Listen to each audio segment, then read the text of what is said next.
রাত তখন প্রায় 9টা বাজে। ফাঁকা রাস্তায় লাইটিংটা কি সুন্দর লাগছে না? আর এই লাইটিং দেখে তাতান যে কি খুশি।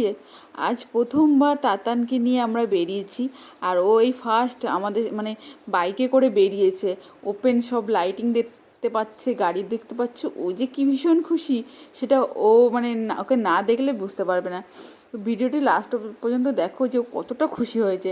তো এসেছিলাম কঙ্কালকালী বাড়ি, যেহেতু অনেকটা রাত হয়ে গেছে, কেউ ছিল না ওখানে, আর সামনে ভোট, তাই পার্টিগত কিছু কাজ চলছিল, তার জন্য তাড়াতাড়ি বেরিয়ে আসলাম, একটু মায়ের দর্শন করিয়ে তাতানকে দিয়ে চলে আসলাম। আর এখানে দেখো ও আসবে না, বাড়িই যাবে না, এখানে লাইটিংগুলো দেখছে, ওর কি আর মন চায় বাড়ি যেতে।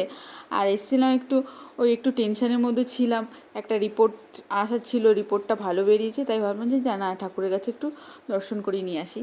তো তারপরে কি, মা বেটার কাজ শুরু হয়ে গেল, একটু সেলফি ফেলফি তুললাম দুজনে। আর এখানে দেখো এত হাসছিল যে তার জন্য ভিডিওটা না করে থাকতে পারলাম না। তো বেজে গেছিলো বেজে গেছিলো 9:30, 10:45 বেজে গেছিলো। কিছুক্ষণ ওখানে ছিলাম, যেহেতু কেউ ছিল না, হয়তো লোকজন থাকলে আর একটু টাইম থাকতাম, ফার্স্ট টাইম যেহেতু ও বাইরে বেরিয়েছে। আর এতটা আনন্দ পেয়েছে, লোকজন দেখতে পাচ্ছে আশেপাশে, গাড়ি দেখতে পাচ্ছে, লাইটিং দেখতে পাচ্ছে, মানে ওকে দেখে খুব ভালো লাগছিলো।